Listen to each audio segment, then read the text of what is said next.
What if the architect of your team's future just publicly declared his willingness to pay any price for glory? Are you ready for the kind of bold, audacious move that could shake the very foundations of the NHL, sending shockwaves through the league? Because right now, deep in the heart of Montreal, a quiet revolution is brewing, orchestrated by a general manager who isn't just playing chess. He's playing 3D chess, and he's just laid his cards on the table for the entire league to see. Kent Hughes, the man at the helm of the storied Montreal Canadiens, has once again sent ripples through the hockey world. Not with a trade, not with a signing, but with a philosophy, a daring, almost defiant declaration that he is prepared to overpay to get his team to the next level. This isn't just talk. This is a strategic blueprint, a tantalizing glimpse into the high-stakes poker game that is the NHL trade market. And it promises to be nothing short of electrifying. In a league where general managers often speak in carefully crafted cliches, where every public utterance is meticulously vetted to avoid tipping their hand, Kent Hughes stands as a fascinating anomaly. His tenure with the Canadiens, though relatively brief since his out-of-the-blue appointment in 2022, has been marked by a refreshing candor and a consistent ability to surprise. He doesn't view transactions as isolated events, individual wins or losses on a balance sheet, as many in the public sphere might.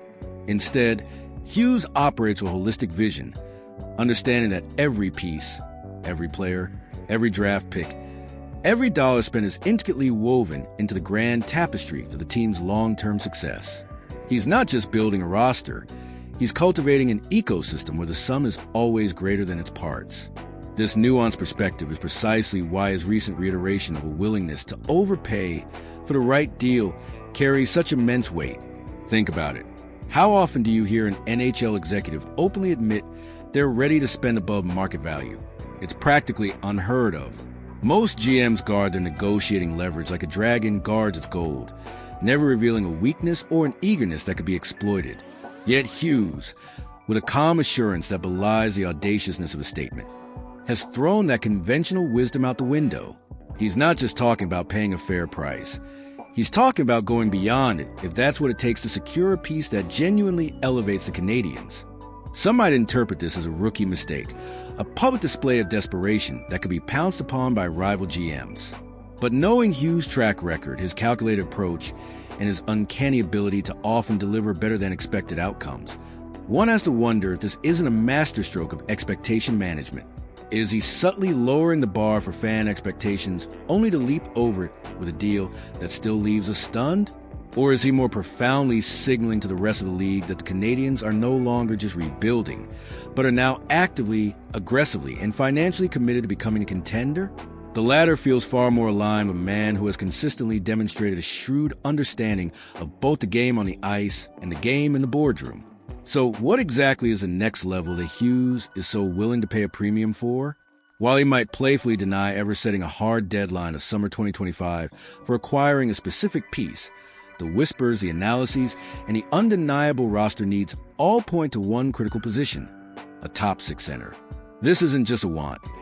It's a fundamental necessity for a team aspiring to genuine Stanley Cup contention. A strong center core is the backbone of any successful NHL team, driving offensive transitions, anchoring defensive schemes, and providing crucial face-off wins. The Canadiens have promising young talent, but the void for a proven, impactful second-line pivot remains glaring. Hughes knows this. He lives and breathes the market dynamics. He understands that elite centers, especially those who can contribute offensively and defensively, are the rarest commodities in the league. They command exorbitant prices, not just in terms of salary, but in the assets required to acquire them via trade. This isn't a buyer's market. It's a seller's paradise. And every general manager with a valuable center knows it. This is where Hughes' public declaration becomes a powerful, albeit risky, strategic gambit. By openly stating his willingness to overpay, he's not just preparing the fan base for a potentially eye-watering cost. He's also sending a clear message to potential trade partners. He's saying, yes, we know your asset is valuable. Yes, we understand the market, and yes, we are serious enough to meet your demands, even if they seem steep. It's a bold move that could either open doors or inflate prices even further. But for a GM who believes in the interconnectedness of all decisions, perhaps the long-term gain of securing that pivotal piece outweighs the short-term pain of a perceived overpayment. After all, what is the true cost of not acquiring a player who could unlock your team's full potential? It's a question that haunts many GMs, but Hughes seems ready to answer it with action. Now, let's talk about the elephant in the room, or rather the legendary captain whose name inevitably surfaces whenever high-stakes center discussions arise. Sidney Crosby.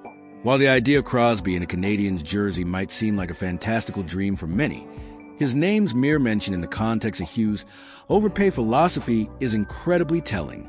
The astute observation from a recent article by Jonathan Bernier points out that if anyone were to control their destiny, it would be Crosby.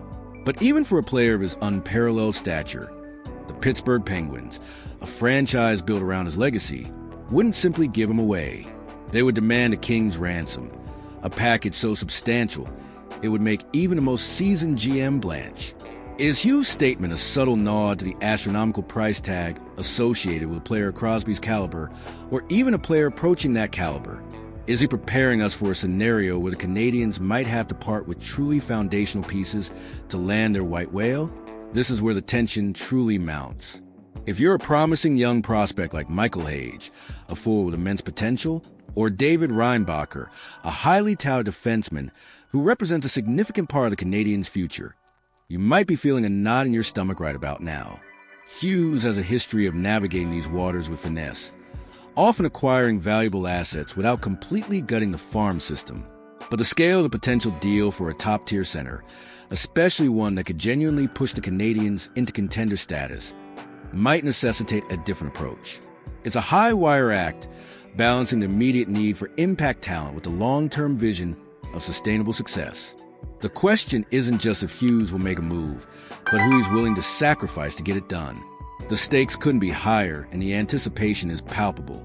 Despite the seemingly audacious nature of his overpay declaration, it's crucial to remember that Kent Hughes isn't a reckless gambler. His tenure has been marked by a shrewdness that often goes unheralded in the immediate aftermath of a transaction.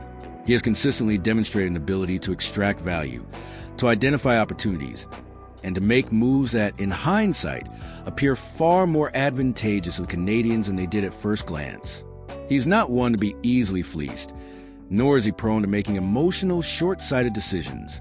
Consider his past dealings, the acquisition of Kirby Dach, the strategic maneuvering in the draft, the patient development of young talent. These weren't moves born of desperation, but of calculated foresight. He has a knack for finding the sweet spot, for identifying players who are either undervalued or whose potential hasn't been fully realized elsewhere. This track record provides a crucial layer of context to his current stance. When Hughes says he's willing to overpay, it's not an admission of weakness. It's a statement of intent backed by a history of strategic acumen. He understands that sometimes the true cost of an asset isn't just its immediate market value, but its transformative potential for your organization. If a player can genuinely accelerate your rebuild, elevate your competitive window, and inspire your existing talent, then perhaps what appears to be an overpayment on paper is in reality a bargain in the grand scheme of things. It's a testament to his confidence in his own evaluation process and his unwavering belief in the direction he's steering the Canadiens. The journey to contention is rarely linear, and sometimes a bold, decisive leap is precisely what's required to clear the next hurdle. So as the hockey world watches and waits, one thing is abundantly clear. Kent Hughes is not afraid to play by his own rules. His public declaration of a willingness to overpay is more than just a soundbite.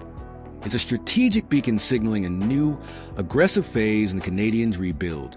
It's a promise of high-stakes drama, of calculated risks, and of a relentless pursuit of excellence, whether it's for that elusive top-six center or perhaps an even bigger fish we haven't even considered. The stage is set for a monumental move. The price will be steep, the assets potentially significant, but the reward, if Hughes' vision comes to fruition, could be nothing short of transformative. Get ready, hockey fans, because the future of the Montreal Canadiens is about to get a whole lot more interesting, and Kent Hughes is ready to pay the price for glory. The question now isn't if a big move is coming, but when and what incredible spectacle it will be. What do you think about Kent Hughes' bold strategy? Are you excited by the prospect of a major acquisition? even if it means parting with significant assets? Or do you believe caution is the better path for Canadiens? Let us know your thoughts in the comments below. And if you're as pumped as we are for what's coming next, smash that like button and subscribe to the channel so you don't miss a single beat of this incredible journey.